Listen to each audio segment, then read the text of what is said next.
आज हम बात करते हैं कि डिजिटल क्रिप्टो करेंसी के खत्म होने का खतरा क्यों बढ़ गया है। हम जानते हैं कि डिजिटल क्रिप्टो करेंसी आश्चर्यजनक ढंग से बढ़ी है।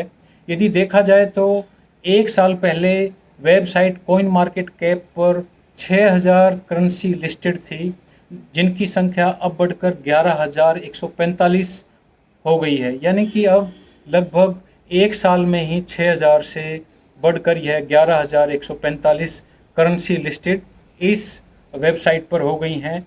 और इनका जो कुल मार्केट कैपिटलाइजेशन है वो भी 2.5 लाख करोड़ रुपए से बढ़कर 12 लाख करोड़ रुपए हो गया है। इसका मतलब ये हुआ कि इसका चलन काफ़ी तेज़ी से बढ़ रहा है। यदि हम बात करें तो डिजिटल करेंसी की जो लगभग 63% ट्रेडिंग है वो संस्थाएं, इंस्टीट्यूशंस और कंपनीज कर रही हैं। इसके बावजूद भी क्रिप्टो करेंसी के बाज़ार में ज़बरदस्त उथल-पुथल मची हुई है। इससे डिजिटल करेंसी के ख़त्म होने की जो आशंकाएँ हैं वो बढ़ गई हैं। इसके कारण डिजिटल करेंसी के ख़त्म होने की जो जो आशंकाएँ हैं उन्होंने जन्म ले लिया है, ऐसा भी हम कह सकते हैं। यदि हम बात करें बिटकॉइन की यहाँ पर, तो बिटकॉइन की कीमत अप्रैल में 47 लाख रुपए से घटकर अब यह मई में जो 22 लाख रुपए रह गई थी। इसकी कीमत हम जानते हैं कि बहुत तेज़ी से बढ़ी थी और अप्रैल में यह 47 लाख रुपए बढ़ गई थी, लेकिन फिर यह मई में कम हो गई और 22 लाख रुपए रह गई। यदि आज के समय की बात करें तो यह 29 लाख रुपए के आसपास है बिटकॉइन, एक बिटकॉइन की कीमत।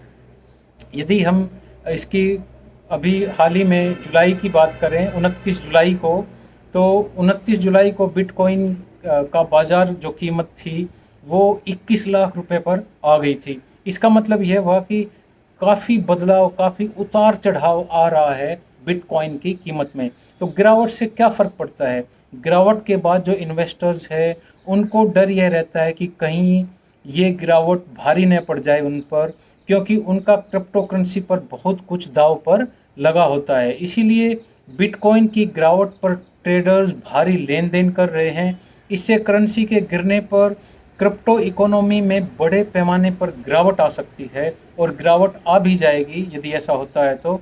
डिजिटल रूप में बिटकॉइन बनाने वाले माइनर्स को नए कॉइन दिए जाते हैं। यदि करेंसी में भारी गिरावट आ जाएगी तो ये कॉइन बनाना बंद कर दिया जाएगा और दूसरी ओर निवेशक भी क्रिप्टो करेंसी से छुटकारा पा लेंगे और बाकी डिजिटल करेंसी भी बिटकॉइन के ट्रेंड को फॉलो करने लगेगी। तो इससे क्या होगा?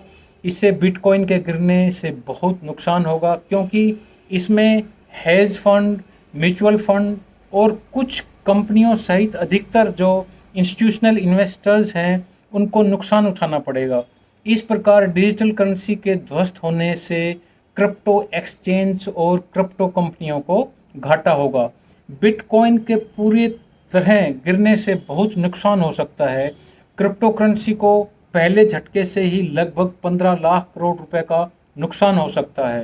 गिरावट का असर दूसरे असेट्स पर भी, जो दूसरे असेट्स हैं उन पर भी पड़ेगा, क्योंकि कंपनियां हैं और जो इंस्टीट्यूशंस हैं वो इसमें काफ़ी सारा इन्वेस्ट करती हैं, जैसा कि हमने बताया लगभग 63%।